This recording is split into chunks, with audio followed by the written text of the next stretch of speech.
দর্শক আসসালামু আলাইকুম। দর্শক আমরা রয়েছি এই মুহূর্তে মেহেন্দিগঞ্জ উপজেলার ৩ নং চড়াকড়িয়া ইউনিয়নের দাঁতপুর তেমুয়ানি বাজারে। এই দাঁতপুর তেমুয়ানি বাজার সহ মাদারতলী বাজারের খাজনা কিন্তু মওকুফ করে দিয়েছেন নৌ পরিবহন প্রতিমন্ত্রী ও স্থানীয় সংসদ সদস্য রাজীব আহসান, এবং এই উদ্যোগটি গ্রহণ করেছেন উপজেলা স্বেচ্ছাসেবক দলের সদস্য সচিব মাসুদ রানা ও ইউনিয়ন বিএনপি নেতা মুসলিম উদ্দিন আহমেদ। এবং আমরা এই বাজারের যে ক্ষুদ্র ব্যবসায়ীরা রয়েছে তাদের কাছে আসলে জানতে চাইবো যে খাজনা মওকুফ করায় তাদের প্রতিক্রিয়া কি। সকলে আমাদের সাথেই থাকুন। তেমনি মান্দাতলি আলীগঞ্জ কোথাও আমরা খাজনা দেওয়া লাগবো না।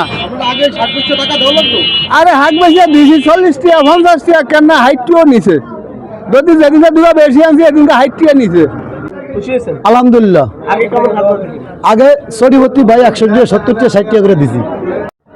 আগে খাজনা নিচে বা দিছি, এখন আর খাজনা রাজীব হোসেন মাফ করতে, আমরা এখন খাজনা দিই না, আমরা এখন খুশি। মন্ত্রী মহোদয়ের এই সিদ্ধান্তকে আমরা স্বাগত জানাই এবং ওনার প্রতি শ্রদ্ধা জ্ঞাপন করে আজকে আমরা এখানে এসে এই তেমুয়ানি বাজার এবং মাদারতলী বাজারের এই খাজনা মওকুফের আমরা সিদ্ধান্তে এখানে সামিল হলাম।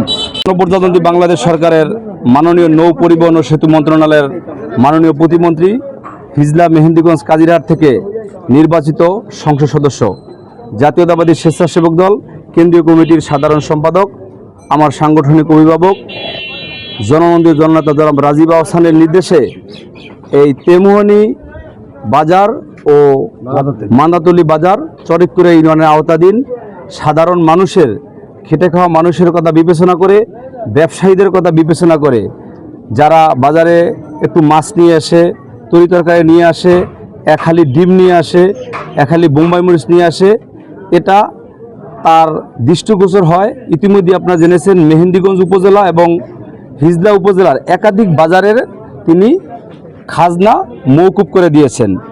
তেমুয়ানি এবং মাদারতলী বাজারের খাজনাটি মওকুফ করে দেওয়া হলো, সাধারণ মানুষে আর কোনো কাউকে খাজনা দেওয়া হবে না, এবং সরকারের যে কোষাগারের সেটা মাননীয় মন্ত্রী মহোদয় তিনি দেখভাল করবেন, এবং আজ থেকে আর এখান থেকে কেউ খাজনা নিবে না এবং খাজনা উঠবে না। সকলকে ধন্যবাদ।